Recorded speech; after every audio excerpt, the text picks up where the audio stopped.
now you're lost in the heat of it all. Hey guys, here for another instalment of Motivate and Educate with Reece from Team Flex. How are we? Stoked to have you on board, mate. We're going to be talking about supplementation. We're going to rapid fire some questions. We're going to talk about myths, our beliefs, and a few questions we get commonly asked. Yeah, easy. So let's start with male protein and female protein. I've heard about this one recently, or a fair bit actually. To me, it's just protein powder. You touch on that a bit more? Yeah, I mean, you're obviously going to have different proteins that are designed towards different goals for different people as far as calories, how many calories are in those for mass gainers and lean sort of thermogenic protein powders. But at the end of the day, for most women, they just want to lean, whey isolate, low in carbs, low in sugar, but they can mix into their smoothies, have post-training, those sort of things. Yeah, definitely. So yeah, as long as it's low carbs, like you said, low sugar, I think there shouldn't really be such a thing, right? Yeah. It's pretty universal. Next question. Your favourite supplement and why, and tell the viewers your goal if taking that supplement. Yeah, so I would have a couple. My first one would be CordRx. So CordRx is an all-natural product that's going to help reduce your cortisol. Cortisol is that nasty stress hormone that's going to eat away at muscle tissue, give you anxiety, stop you from sleeping as well. Yep. All those negative things that comes with higher stress levels. It's also going to make your caffeine and different stimulant products, your body's going to have a high tolerance to it. So having a product like that is going to lower cortisol, which is going to allow you to build more lean muscle, get better sleeps, get more productivity out of your day, which for both of us, I know we've both used that product before. Being as busy as we are, that's really beneficial to me. And then flowing on from that, protein or lean protein to help with your recovery and increase your protein intake.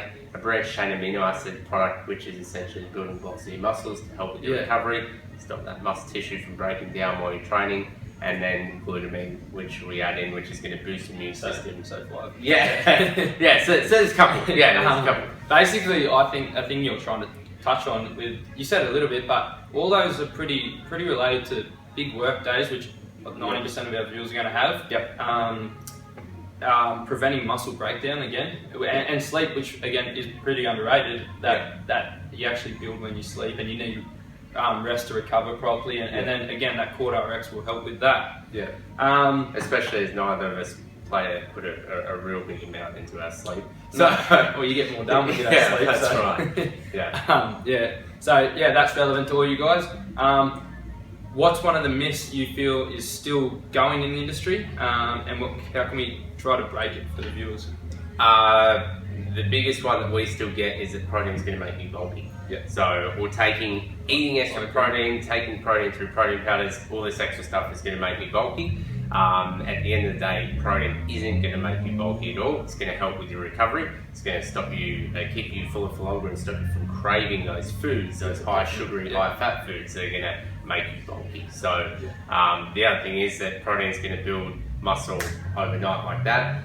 It's not, so don't be afraid that it's going to make you bulky. It's actually going to increase your recovery times so that you can get more workouts in and not feel as sore after your training. I agree. I remember when you're younger and that, you're like, oh, he's on protein shakes. Yeah. Now, it's the dumbest thing I've ever heard. Yeah, that's right.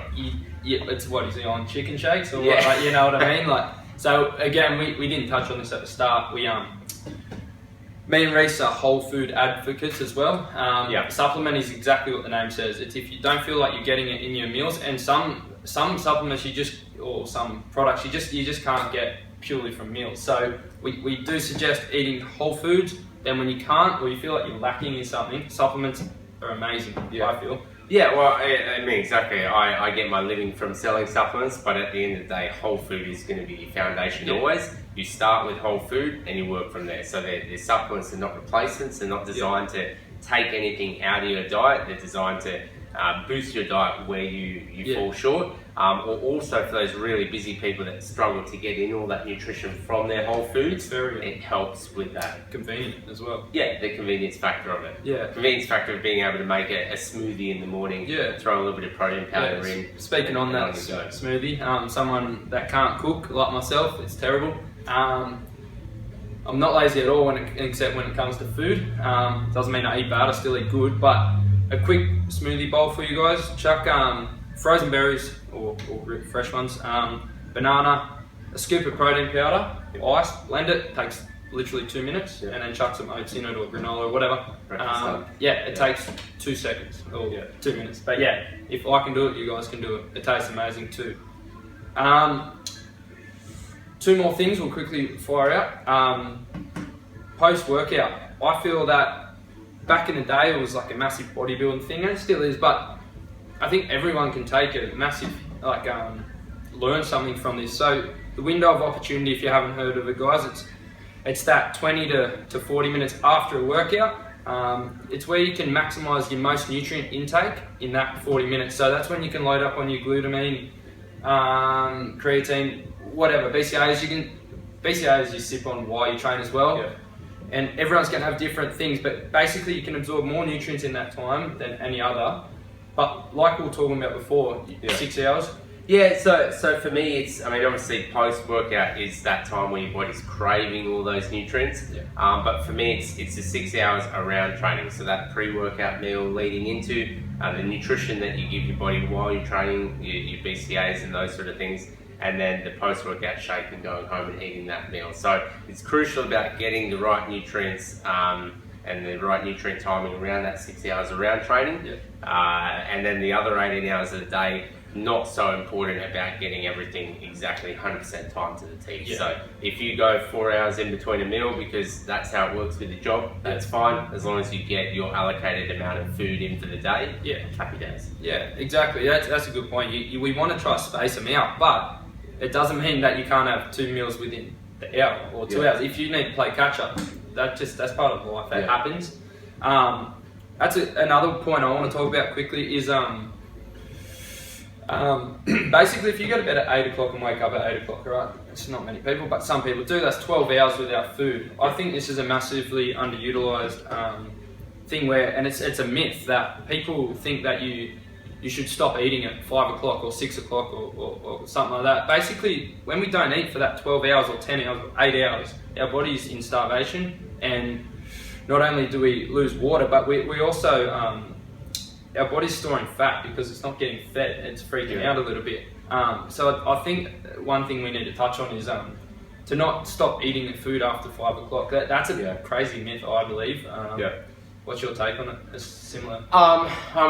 You really want to be feeding your body late into the afternoon, still before bed. Some of the guys and girls will take a casein shake before bed, which is a slow release protein that's going to feed your body throughout the night. But if you want to do that through whole food, you can have some egg whites or even mix some cottage cheese with a little bit of Greek yogurt, Chobani Greek yogurt, mix in some blueberries and have sort of that before bed, which is going to be a slow release type of protein. It's going to keep you fuller for longer as well. Yeah, and that's another point. We're not saying just guys that want to put on a massive amount of muscle. Women too. Don't starve yourselves. Let's quickly touch on carbs. Carbs are not bad. All right. If you eat carbs, you will not get fat. If you eat excess crazy amounts of carbs, you may gain a bit. But basically, if you can eat the good carbs, so brown rice, sweet potato, oats, not the bad ones, donuts, pizza, etc. Another myth, there's a lot out there. I would try and refrain from having carbs before bed, unless you've just trained in the evening. Just talking about throughout the day. Yeah, if it was a post-workout meal in the evening, a little bit of low GI carbs. I just went a bit left field there, but that's alright. But there's so many myths out there that we're trying to tackle them all in 10 minutes. But yeah, don't cut out carbs, because that is a massive one that you would hear as well, isn't it? Yeah. That you shouldn't eat carbs because you'll get fat. Yeah, that's right. Yeah, carbs. A lot of women will just stop eating carbs full stop. And the other thing is, if you go from, don't do anything too drastic in your diet. As far from, a lot of women will go from eating 1,800 to 2,000 calories because they're having a sloppy diet down to a very strict 1,200 calories. They'll lose weight fast, but it's not sustainable. And they'll feel sluggish. They'll probably get moody. Their brains won't be functioning properly. That's right. So you have to start to begin to look at food rather than being food as fuel for your body. So all your low GI carbs are going to be slow, sustained release fuel that's going to feed you throughout the day. The sugary carbs are going to give you these insulin spikes that's going to give you these spurts of energy and then lulls of just feeling lethargic. Definitely. one last thing to leave the viewers on, mate. Any myths that you feel like we haven't touched on, or I mean, I get more the training ones, and I still get diet ones. But I mean, you deal with people every day with the food and the supplement industry. What's your biggest, I guess, pet hate, or what can you try to help the viewer to fix that whatever vision they have in their head? I mean, that's a really good question. I suppose for me, one in relation to training is it comes down to don't be afraid of heavy weights. Yep. And things like that, and don't be afraid of weight training and protein powder in general. Yep. We see a lot of, especially we seem to be targeting a lot of this conversation towards women, but that's because we tend to see a lot of women come in that are either doing long distance runs. Yep. and under eating. Yep. and not supplementing, and you'll find that they're not getting the same results as the girls that are eating plenty of food. I mean, it sounds crazy to eat more food to lose weight. Yeah. And eating plenty of food and having 1 to 2 protein shakes each day to sort of break their meals up and increase that protein intake. Yeah. In conjunction with lifting heavy weights, is they're going to get those really good weight loss results, and they're going to build lean muscle tissue, which is going to give them that fit toned body that they want. Well, I agree, and like I try to explain the simplest way I can. If men have testosterone levels up here, women's are down here, and you need testosterone to build muscle. Obviously, that's a broad statement. You know, person X is higher than person B, but as a general rule, that's how it works. So guys struggle to put on muscle. Like, we eat crazy amounts, train crazy amounts, and it's hard enough for us, let alone women. But in saying that, look at your body type. Some people put on muscle easier than others. So, you know, if you are gaining a bit of size, you can cut back on your food in terms of how much you're eating. Yeah. But weight training for women will increase their natural testosterone levels. But that's a good thing. That's a good thing. But it's not, what I'm just saying is not going to get them massive. That's right, yeah. It's pretty hard to get massive through supplements and through food and training and weights. Yeah, exactly. I mean, those girls that are huge are taking things we don't sell in stores. Yeah, so. Exactly. Cool. All right, mate.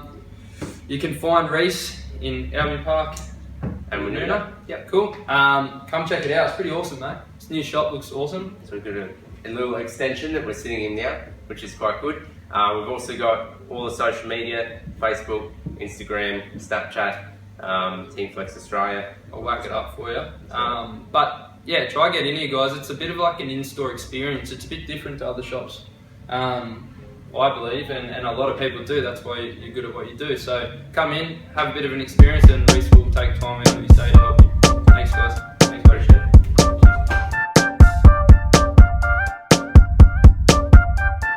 Double D, big full breast.